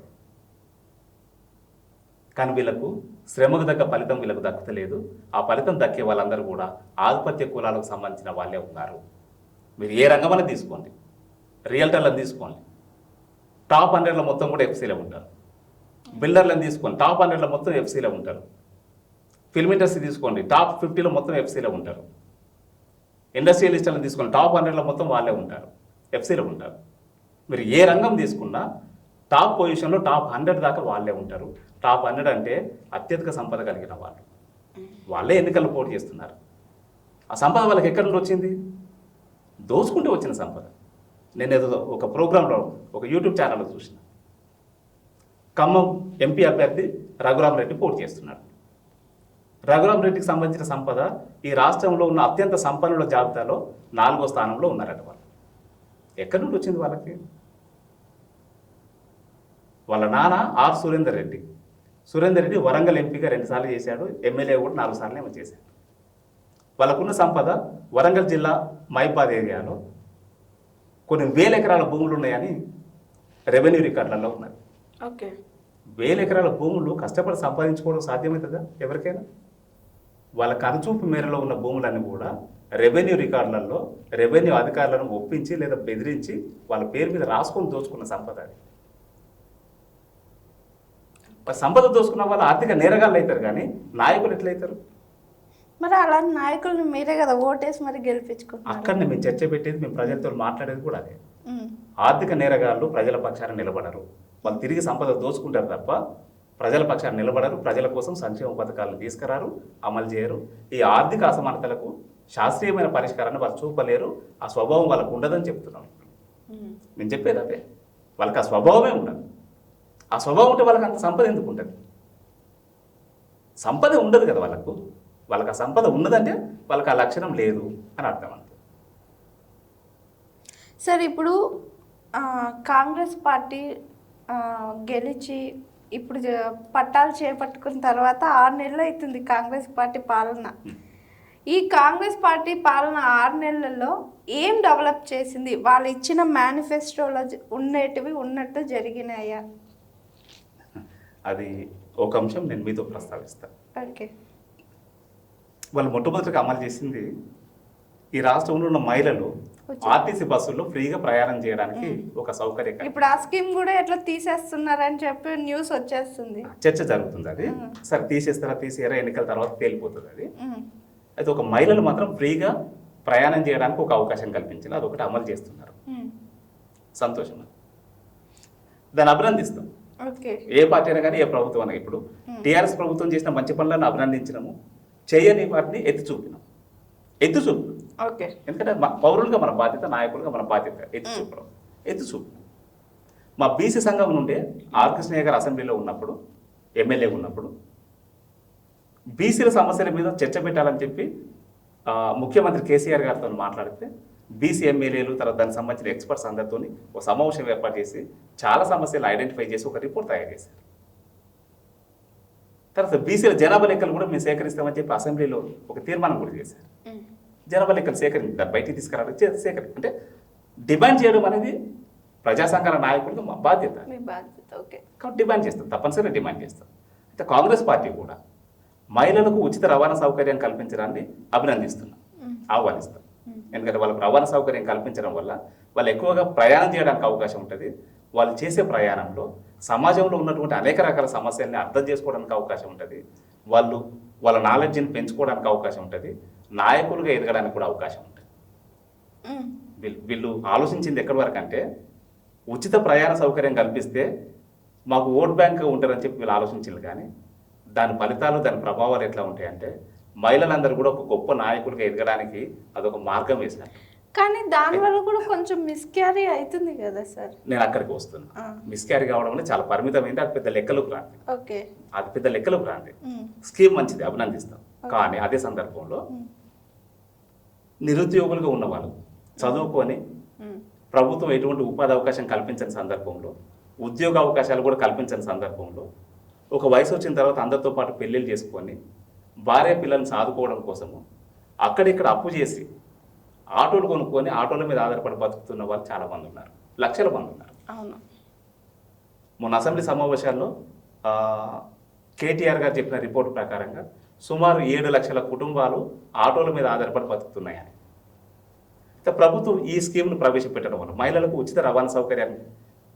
ప్రవేశపెట్టడం వల్ల ఆటోల మీద ఆధారపడి బతికే వాళ్ళ జీవనోపాధి ప్రశ్నార్థకంగా మారిపోయింది. దానికి కూడా పరిష్కారం కావాలి. దానికి ఒక పరిష్కారం కావాలి. ప్రభుత్వం దాన్ని బాధ్యత వహించాలి. నిరుద్యోగులకు ఉపాధి అవకాశాలు కల్పించాల్సిన బాధ్యత ప్రభుత్వానికి. ప్రభుత్వం ఆ బాధ్యత నుండి తప్పుకొని కేవలం మహిళల వరకు పరిమితం చేస్తే వీళ్ళ ఉపాధి అవకాశాలు దెబ్బతింటాయి. మళ్ళీ కొత్త సమస్యలు ఎదురయ్యే అవకాశాలు ఉంటాయి. ఈ మధ్య పేపర్లలో చూస్తున్నాం, చాలామంది ఆటో కార్మికులు వాళ్ళు ఆటోలు తీసుకున్న తర్వాత మంత్లీ ఈఎంఐ కట్టలేక అప్పుల పాలై ఆత్మహత్యలు చేసుకున్నటువంటి సంఘటనలు కూడా చూస్తున్నాం. కుటుంబాలు కనీస పోషణకు నోచుకునే పరిస్థితి కూడా చూస్తారు. దానికి ప్రభుత్వం బాధ్యత వహించాలి. అక్కడ మేము డిమాండ్ చేసేది ఏంటంటే ప్రభుత్వానికి ఏ ధరకైతే ఇంధనాలు వస్తాయో, పెట్రోల్ కానీ డీజిల్ కానీ గ్యాస్ కానీ ఏ ధరకైతే వస్తాయో ఆటో కార్మికులకు అందరికీ వైట్ రేషన్ కార్డులు ఇచ్చి రేషన్ కార్డు ఆధారంగా వాళ్ళకి అవసరమైన పెట్రోల్ కానీ డీజిల్ కానీ గ్యాస్ కానీ దాని మీద ఎలాంటి పన్నులు విధించకుండా రాష్ట్ర కేంద్ర ప్రభుత్వాలు ఎలాంటి పన్నులు విధించకుండా వాళ్ళకి సప్లై చేస్తే సుమారుగా 40-45 రూపాయలకు లేదా మ్యాక్సిమం 50 రూపాయలకు పెట్రోల్ కానీ డీజిల్ కానీ తీసుకోవడానికి అవకాశం ఉంటుంది. నేను సబ్సిడీ కూడా అడుగుతలేను. ప్రభుత్వాలు వాళ్ళకి ఇచ్చేటువంటి వాళ్ళకి అవసరమైన పెట్రోల్ ఇంధనాలు డీజిల్ల మీద పన్నులు విధించకుండా ఉంటే సుమారు 50 రూపాయలకు పెట్రోల్ కానీ డీజిల్ కానీ దొరకడానికి అవకాశం ఉంటుంది. అట్లా చేయడం వల్ల వాళ్ళ ఉపాధి అవకాశాలు మెరుగుపడతాయి. ఇప్పుడు పెట్రోల్ డీజిల్ 100 రూపాయలు ఉన్నది, పెట్రోల్ 110 రూపాయలు ఉన్నది. ఆ 100 రూపాయలు కానీ 110 రూపాయలు కానీ డీజిల్ పెట్రోల్ పెరగడానికి కారణం ఏంటంటే రాష్ట్ర కేంద్ర ప్రభుత్వాలు దాని మీద అనేక రకాలుగా పన్నులు వేసి ఆ ధరలు పెంచి అమ్ముతున్నారు. అంటే రాష్ట్ర కేంద్ర ప్రభుత్వాలు ఆటో కార్మికులతోని వ్యాపారం చేస్తున్నారు. వాళ్ళకు ఉపాధి కల్పించే బాధ్యత నుండి తప్పుకొని వాళ్ళతో వ్యాపారం చేసుకొని ప్రభుత్వ రెవెన్యూ పెంచుకోవడం కోసం ప్రయత్నం చేస్తున్నారు. తీవ్రమైన అన్యాయం అది. ప్రభుత్వాలు ఉండాల్సింది, పనిచేయాల్సింది ఈ రాష్ట్రంలో ఉన్న పేద ప్రజల సంక్షేమం కోసం, వాళ్ళ బాగు కోసము, ఆర్థిక పరమైన అసమానతలను తగ్గించడం కోసం ప్రభుత్వ బాధ్యత. కానీ వాళ్ళు ఏం చేస్తున్నారు? అసమానతలు పెంచుతున్నారు. అనేక ఆర్థిక పరమైన సమస్యలకు ప్రభుత్వ విధానాలు కారణమవుతున్నాయి. దాన్ని విరమించుకోవాలని డిమాండ్ చేస్తున్నాం. దాన్ని విరమించుకోవాలి. కేంద్ర ప్రభుత్వం ఒక నిర్ణయం తీసుకున్నది. మొత్తం రాష్ట్రంలో ఉన్న అన్ని రకాల వస్తువుల మీద జిఎస్టీ అనేది తీసుకొని వచ్చి దానికి ఒక పాలసీని ఏర్పాటు చేసి అన్ని వస్తువుల మీద జిఎస్టీ విధించి పన్నులు వసూలు చేస్తున్నారు. దాని పరిధిలోకి పెట్రోలు తర్వాత లిక్కర్ ఈ రెండు ఆ పరిధిలోకి రాకుండా చేసినాయి. పెట్రోల్ కూడా జిఎస్టీ పరిధిలోకి వస్తే మ్యాక్సిమం ట్యాక్స్ 28%. మ్యాక్సిమం ట్యాక్స్ వాళ్ళు మ్యాక్సిమం వేసినా కూడా 28%. వాళ్ళకు ప్రభుత్వానికి 30-40 రూపాయలకు లీటర్ వస్తుందని అనుకుంటే ఇంకా ట్యాక్స్ కలుపుకుంటూ 50 రూపాయలు, ఈ 28% ట్యాక్స్ కలుపుకుంటూ 50-55 రూపాయలకు అమ్మడానికి అవకాశం ఉంటుంది జిఎస్టీ పరిధిలోకి వస్తే. కానీ జిఎస్టీ పరిధిలోకి తీసుకురాకుండా దాన్ని బయట పెట్టి అనేక రకాలుగా దాని మీద పన్నులు విధించి 100 రూపాయలకు 110 రూపాయలకు పెట్రోల్ డీజిల్ అమ్ముతున్నారు. ప్రజలతో వ్యాపారం చేయడం అదేం కదా, అది ప్రభుత్వ విధానానికి వ్యతిరేకమైంది కదా. కేంద్ర ప్రభుత్వం జిఎస్టీ అనే ఒక పాలసీని తీసుకొచ్చినప్పుడు పెట్రోల్ కూడా ఆ పాలసీలోకి తీసుకురావాలి కదా, తీసుకురాలేదు. లిక్కర్ చాలా తక్కువ రేటుకు తయారయ్యే లిక్కర్ని 125 రూపాయలకు అమ్ముతున్నారు. యాక్చువల్ దాని కాస్ట్ ఒక 20 రూపీస్ దాటదు ప్రొడక్టివ్ కాస్ట్. 20 రూపాయలు తయారయ్యే లిక్కర్ని క్వార్టర్ని 125 రూపాయలకు అమ్ముతున్నారు. అంటే 100 రూపాయలు ట్యాక్సెస్. అది కూడా జిఎస్టీ పరిధిలోకి వస్తే 20 రూపాయలకు తయారయ్యేది 30 రూపాయలకు అమ్మడానికి అవకాశం ఉంటుంది. అంతకంటే ఎక్కువ రేటు పెంచడానికి అవకాశం లేదు. కానీ రేటు అత్యధికంగా పెంచుకొని ప్రభుత్వాల రెవెన్యూ పెంచుకోవడం కోసము దాన్ని జిఎస్టీ పరిధిలోకి తీసుకురాలేదు. ప్రజలతో వ్యాపారం చేసి ప్రజల్ని ద్రోహం చేస్తున్నారు. ప్రజలకు వ్యతిరేకంగా వాళ్ళ నిర్ణయాలు తీసుకుని దాన్ని అమలు చేస్తున్నారు. కాబట్టి దాని మీద మేము మాట్లాడతాం, డిమాండ్ చేస్తాం ఖచ్చితంగా. ఒకటేమో పెట్రోల్ను జిఎస్టీ పరిధిలోకి తీసుకురావాలి, పెట్రోల్ను జిఎస్టీ పరిధిలోకి తీసుకురావాలి ఫస్ట్ డిమాండ్. ఆటో కార్మికులకు లేదా ట్యాక్సీలు నడిపి ఒక జీవనోపాధిగా దాని మీద ఆధారపడి బతికే వాళ్ళకు వైట్ రేషన్ కార్డులు ఇచ్చి ఎలాంటి పన్నులు విధించకుండా జిఎస్టీ పరిధిలో కూడా తీసుకురాకుండా ఎలాంటి పన్నులు విధించకుండా వాళ్ళకు డీజిల్, పెట్రోల్, గ్యాస్లు సప్లై చేయాలని డిమాండ్ చేస్తున్నాం. దానివల్ల చాలామంది అంటే 7 లక్షల కుటుంబాల జీవన ప్రమాణాలు పెరుగుతాయి కదా. ఆ రకంగా నిర్ణయాలు తీసుకోవాలని డిమాండ్ చేస్తున్నాం. అదే సందర్భంలో రాజకీయానికి సంబంధించి ఇవన్నీ ఎప్పుడు సాధ్యమవుతాయి? ప్రజలకు బాధ్యత వహించే వాళ్ళు, సమర్థులు, సామాజిక బాధ్యత కలిగిన వాళ్ళు చట్టసభలకు ఎన్నికైతే ఇవన్నీ కూడా చర్చ పెట్టి ప్రజలకు అనుకూలమైన నిర్ణయాలు తీసుకోవడానికి అవకాశం ఉంటుంది. కానీ గడిచిన 10 సంవత్సరాలుగా తీసుకుంటే అటువంటి అవకాశాలు లేని చర్చలే జరిగినాయి. అనుభవంలోకి వచ్చింది. కేంద్ర ప్రభుత్వ విధానాలు తీసుకుని అట్లనే ఉన్నాయి, రాష్ట్ర ప్రభుత్వాల విధానాలు తీసుకుని అట్లనే ఉన్నాయి. ఇప్పుడు కాంగ్రెస్ పార్టీ అయితే ఇంకా దుర్మార్గంగా ఉంది. కాంగ్రెస్ పార్టీది ఇంకో విషయం చెప్పాల్సింది మిస్ అయ్యాం. స్థానిక సంస్థల ఎన్నికల్లో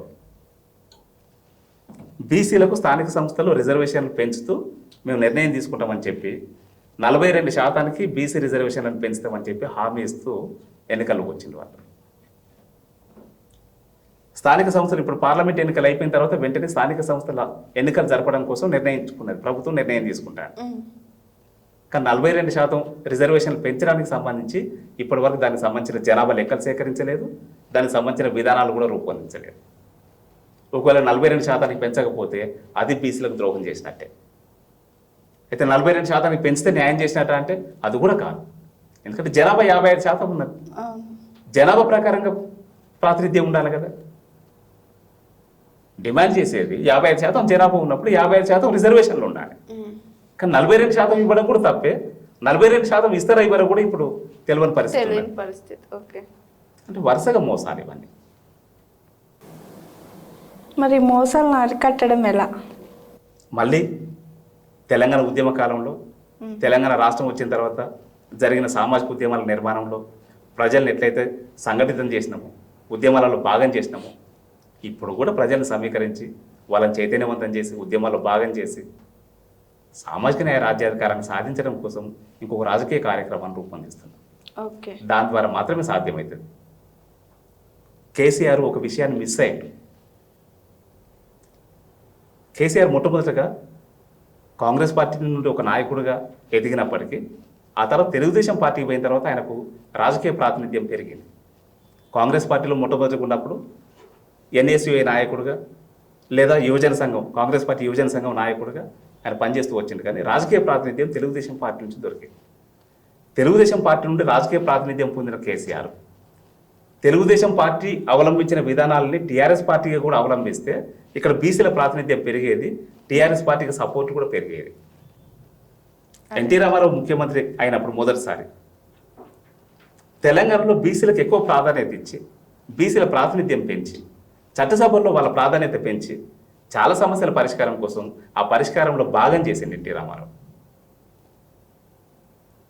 దానివల్ల దేవేంద్ర గౌడ్ ఒక హోమ్ మినిస్టర్ స్థాయికి ఎదిగిండు, కేఈ కృష్ణమూర్తి ఒక మినిస్టర్ స్థాయికి ఎదిగిండు, ఎర్రనాయుడు ఒక మినిస్టర్ స్థాయికి లేదా కేంద్ర నాయకుడికి ఎదిగిండు, కడియం శ్రీయారు ఒక దళితుడైన కడియం శ్రీయారు ఒక ఇరిగేషన్ మినిస్టర్ స్థాయికి ఎదిగిండు, చందులాల్ ఒక గిరిజనుడైన చందులాల్ ఒక మినిస్టర్ గిరిజన శాఖ మంత్రికి ఎదిగిండు. చాలామంది బీసీలు, ఎస్సీలు, ఎస్టీలు తెలుగుదేశం ప్రభుత్వం అధికారంలో ఉన్నప్పుడు సమర్థులు నాయకులుగా ఎదిగిండు. అక్కడ నుండి పాఠం నేర్చుకొని కేసీఆర్ తెలంగాణ రాష్ట్రంలో బీసీలకు ప్రాతినిధ్యం పెంచితే బాగుండేది. ఆ పని చేయకుండా ఆయన పూర్తిగా రెడ్ల మీద ఆధారపడ్డాడు. రెడ్డి కులస్తుల మీద, కమ్మ కులస్తుల మీద ఆధారపడి ఆ రెండు కులాలని కోఆర్డినేట్ చేస్తూ పాలన కొనసాగించిండు. దాని ఫలితంగా బీసీలు దూరం అయ్యారు. ఆయన ఎదుకొచ్చిన టీడీపీని స్ఫూర్తిగా తీసుకొని విధానాలు రూపొందిస్తే చాలా అనుకూలమైన ఫలితాలు వచ్చేవి. బీసీల రాజకీయ ప్రాతినిధ్యం ఇంకా పెరిగేది. నిజానికి ఏ మాట మాట చెప్పాలి, ఇప్పుడున్న కాంగ్రెస్ పార్టీ కంటే, ఇప్పుడున్న కాంగ్రెస్ ప్రభుత్వం కంటే గతంలో టీఆర్ఎస్ పార్టీ అధికారంలో ఉన్నప్పుడే సంఖ్య ఎక్కువ ఉన్నది.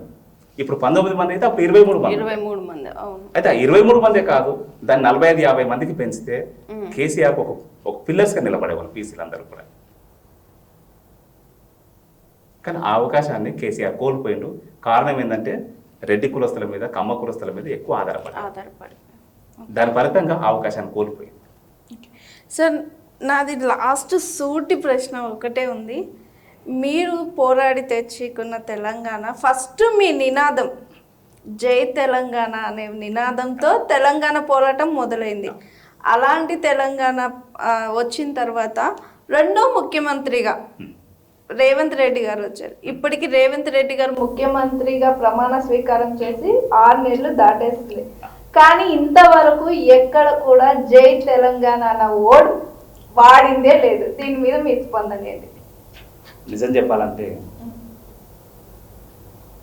రేవంత్ రెడ్డి తెలంగాణ ఉద్యమం ఉధృతంగా నడిచే కాలం అంతా కూడా ఆయన తెలుగుదేశం పార్టీలో ఉండి తెలంగాణ ఉద్యమానికి వ్యతిరేకంగా స్టాండ్ తీసుకున్నారు. దాన్ని మేమేం మర్చిపోలేదు. ఒక సందర్భంలో తెలంగాణ ఉద్యమం మీదకి తుపాకెత్తారు. దాన్ని కూడా మేమేం మర్చిపోలేదు. పేపర్లో రిపోర్ట్ అయింది, మీడియాలో రిపోర్ట్ అయింది, మర్చిపోలేదు. తెలంగాణ ఉద్యమం ఒకటే కాదు, ఆయన మొత్తంగా ఇక్కడ ఉన్నటువంటి బహుజన వర్గాలకు వ్యతిరేకమైన స్వభావం కలిగినటువంటి వ్యక్తి రేవంత్ రెడ్డి. చాలా స్పష్టంగా ఆయన చెప్పుకున్నాను, నేను కల్పించి చెప్పాల్సింది ఏం లేదు, మీడియాలో వచ్చేసింది అది. ప్రతి రెడ్డి వెనుక 5 ఎకరాలు 10 ఎకరాల్లో భూమి ఉండాలి, భూమి కేంద్రంగా రాజకీయాలు ఉండాలి, ఆ రాజకీయాల కేంద్రంగా మనం రాజకీయ అధికారంలోకి రావాలి, అధికారంలోకి వచ్చిన తర్వాత తిరిగి మనం సంపద పెంచుకోవాలి. రెడ్డి కుల సంఘం సమావేశంలో ఓపెన్గా ఆయన ఉపన్యాసంలో చెప్పిన మాట మీడియాలో టెలికాస్ట్ అయింది. నేను కల్పించేది ఏం లేదు. అది ఇంకొక స్టేట్మెంట్ ఇచ్చింది ఆయన, అన్ని రాజకీయ పార్టీల నాయకులకు విజ్ఞప్తి చేస్తున్నా, మా రెడ్డి కులస్తులు సమర్థులు, ఆర్థికంగా ఎదిగిన వాళ్ళు, రాజకీయ వారసత్వం ఉన్నవాళ్ళు, మీరందరూ కూడా మా రెడ్డి కులస్తులను మీ పార్టీలలో పనిచేస్తున్నటువంటి రెడ్డి కులస్తులకు టికెట్లు ఇస్తే వాళ్ళు కష్టపడతారు, డబ్బులు ఖర్చు పెడతారు, జనాలను ఆర్గనైజ్ చేస్తారు, ఓట్లు వేయించుకుంటారు, గెలుస్తారు. వాళ్ళు గెలవడం వల్ల మీ పార్టీని కూడా నిలబెట్టగలుగుతారు. కాబట్టి మీరందరూ మా రెడ్డి కులస్తులకు టికెట్లు ఇవ్వండి. యాజ్ ఏ పిసిసి ప్రెసిడెంట్గా ఉండి అన్ని పార్టీల నాయకులకు విజ్ఞప్తి చేయడం అనేది అది రాజకీయ విధానానికి వ్యతిరేకమైంది. అంతకంటే ఎక్కువ రేవంత్ రెడ్డి మీద చర్చ పెట్టాల్సిన అవసరమే లేదు. ఈ 2 స్టేట్మెంట్స్ సరిపోతాయి. రేవంత్ రెడ్డి ఎవరనేది అర్థం చేసుకోవడానికి ఈ 2 స్టేట్మెంట్స్ సరిపోతాయి. అంతకంటే ఎక్కువ వేరే చర్చ అక్కర్లేదు. కాబట్టి ఆయన విధానాలు ఎట్లా ఉంటాయి మనం చూస్తున్నాం. ఇప్పుడు పార్లమెంట్ ఎన్నికల్లో 6గురికి, అత్యంత సంపన్నుడైన 6గురికి కాంగ్రెస్ పార్టీ నుండి టికెట్ ఇచ్చారు. బీసీలకు ఇచ్చిన టికెట్లు ఎక్కడ? మెదక్లో నీలమ్మలు, సికింద్రాబాద్లో దానం నాగేందర్, ఇంకెక్కడ ఇచ్చారు? లేవు. అంటే బీసీలను ఎంత నిర్లక్ష్యం చేసిండు అర్థమవుతుంది మనకు. అసెంబ్లీ ఎన్నికల్లో టికెట్లు ఇవ్వలేదు, పార్లమెంట్ ఎన్నికల్లో టికెట్లు ఇవ్వలేదు, బడ్జెట్లో కోత పెట్టిండు. రేపు స్థానిక సంస్థల ఎన్నికల్లో ఆ 42% ఇస్తాడా 50% ఇస్తాడా ఇవ్వడానికి ఇంకా అనుమానంగానే ఉన్నది. ఇవన్నీ బీసీ వ్యతిరేక చర్యలు, నిర్మోహమాటంగా చెప్పాలి, బీసీ వ్యతిరేక చర్యలు. కాబట్టి ఖచ్చితంగా వ్యతిరేకిస్తాం. రేపు రాబోయే కాలంలో దీన్నే ప్రధాన ఎజెండాగా పెట్టి బలమైన సామాజిక ఉద్యమాన్ని నిర్మించి వచ్చే ఎన్నికల్లో సామాజిక న్యాయ రాజ్యాధికారాన్ని సాధించడం కోసం ఒక రాజకీయ కార్యక్రమాన్ని రూపొందించుకొని పనిచేస్తాం. దాంట్లో డౌటే లేదు, డౌటే లేదు. ఇంకొక మాట,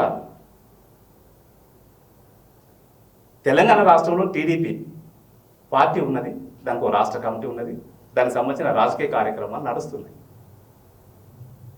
ఏ రాజకీయ పార్టీ అయినా రాజకీయ పార్టీ ఉన్నప్పుడు ఎన్నికలు వచ్చినప్పుడు ఆ పార్టీ నుండి ఎన్నికల్లో పోటీ చేసి గెలుపోవడంలో ప్రజల మీద ఆధారపడి ఉంటాయి.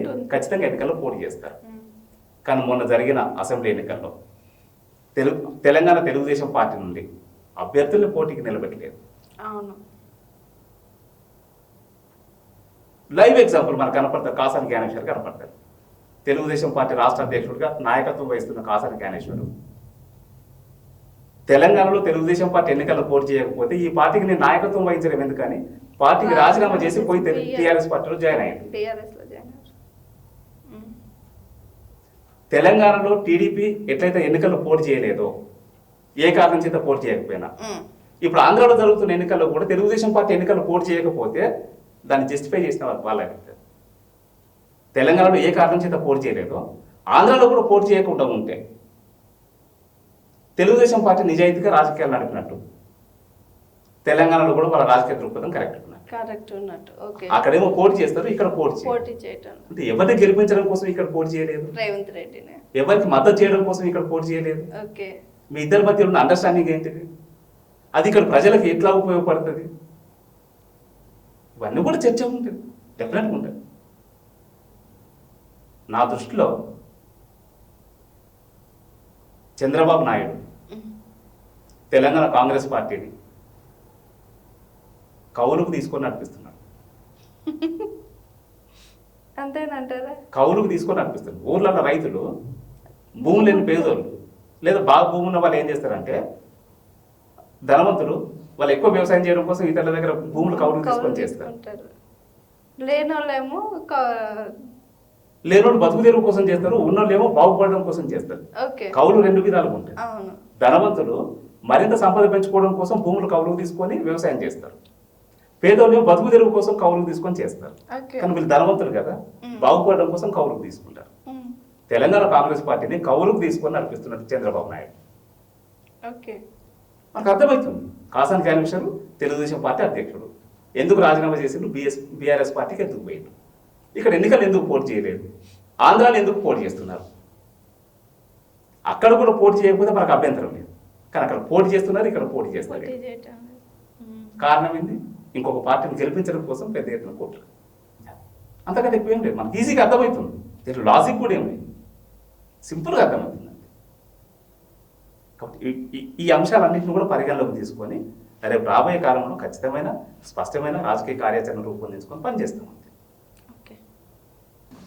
సార్ చాలా థ్యాంక్ యూ. బీసీలకు జరుగుతున్న అన్యాయాల గురించి, ఈ పాలిటిక్స్ గురించి చాలా వివరంగా నిక్కచ్చిగా చెప్పారు sir. So thank you so much sir. బీసీలకు మీలాంటి లీడర్స్ న్యాయం చేయాలి, ఇలాంటి ఉద్యమాలు తీసుకురావాలని మేము కూడా మనస్ఫూర్తిగా కోరుకుంటున్నాం. Thank you sir. Thank you అమ్మా. నేను కూడా ఈరోజు జిఆర్ టీవీ ఛానల్ వాళ్ళు నన్ను ఈ స్టూడియోకి ఆహ్వానించి ఈ చర్చలో పాల్గొనే విధంగా చేసినందుకు, మేము మీడియా ద్వారా తెలుగు ప్రజలకు ఈ సమాచారాన్ని అందిస్తున్నందుకు ప్రత్యేక ధన్యవాదాలు తెలియజేస్తున్నాం. జిఆర్ ఛానల్ యాజమాన్యానికి, పర్టికులర్గా మీకు ప్రత్యేక ధన్యవాదాలు తెలియజేస్తున్నాం. Thank you sir. Thank you so much. చూసారు కదండి, ఇవాళ మన గెస్ట్ కోలా జనార్దన్ గారితో మరో గెస్ట్తో మళ్ళీ కలుద్దాం. చూస్తూనే ఉండండి జిఆర్ టీవీ. నమస్తే. Hi, this is Swathi. Like చేయండి, షేర్ చేయండి, కమెంట్ చేయండి అండ్ సబ్స్క్రైబ్ చేయండి GR TV. Hi, this is Monica. Please like, share and subscribe GR TV.